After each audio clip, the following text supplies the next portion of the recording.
कई लोग चिंतित हैं कि किसका सम्मान होना चाहिए। अरे जो व्यक्ति जो परिवार में अपनी बहन का सम्मान नहीं करता हो वो दूसरे को सीख दे रहा है क्या? पूरा देश जानता है, कोई हमको नहीं बताने की जरूरत, लेकिन पूरा देश और दुनिया जानता है। देखिए, जब भी मैं बार बार कहता हूं व्यक्तिगत हमला करिएगा तो व्यक्तिगत सुनना पड़ेगा। कभी भी व्यक्तिगत का जगह नहीं है। यह लोकतंत्र की धरती है, लोकतंत्र का मंदिर है। मैं जानता हूं, मैंने लालू प्रसाद जी के साथ भी काम किया है, मैं जानता हूं, बड़े नेता हैं, इसमें कहीं दो मत नहीं। लेकिन यदि वो सिर्फ अपने लिए नहीं जीते रहते तो ये सब लोग उनके साथ ही खड़े होते। और लालू जी सबसे पहले, ये आपको जानकारी दे देता हूं, सबसे पहले घुटना आरएसएस कार्यालय में ही जाके डाले थे, कोई दूसरे जगह नहीं।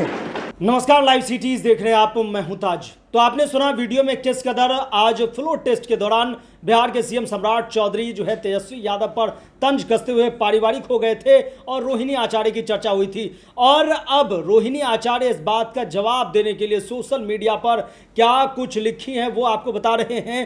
रोहिणी आचार्य ने मोर्चा खोल दिया है। वो लिख रही हैं कि मुख्यमंत्री फिर से विरोधाभासी बातें करते ही सदन में दिखे।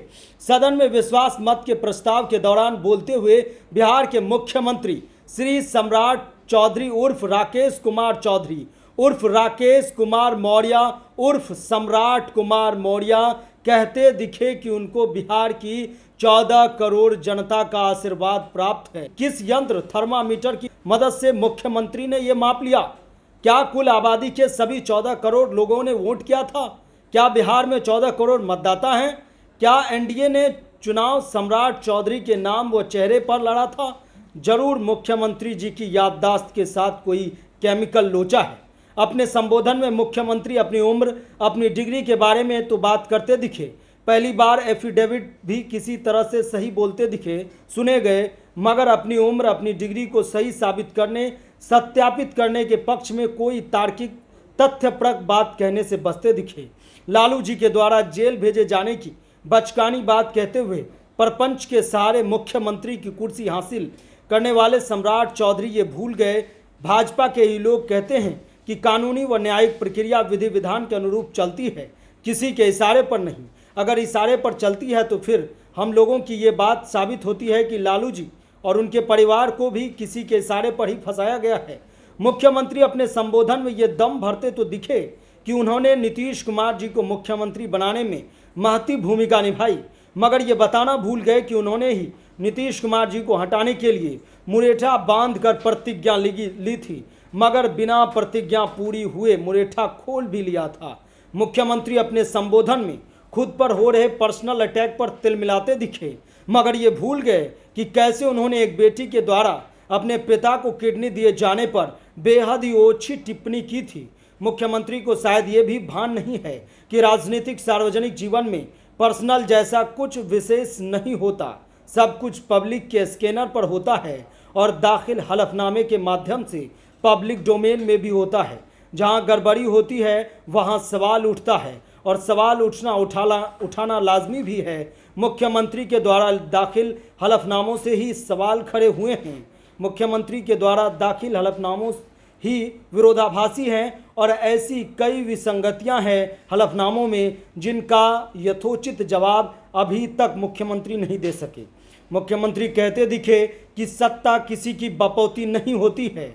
ऐसा कहकर मुख्यमंत्री कोई नई बात नहीं कर रहे हैं।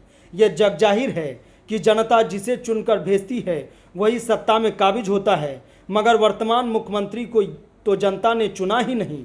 मुख्यमंत्री ये भूल गए कि वो मुख्यमंत्री का चेहरा तो थे नहीं, चेहरा तो कोई और था जिसे साजिश के साथ बेबस लाचार कर हटा दिया गया और मुख्यमंत्री की कुर्सी पर बैक डोर से आकर कब्जा जमा लिया वर्तमान मुख्यमंत्री ने। मुख्यमंत्री ने कहा कि वो किसी की पाठशाला से नहीं हैं।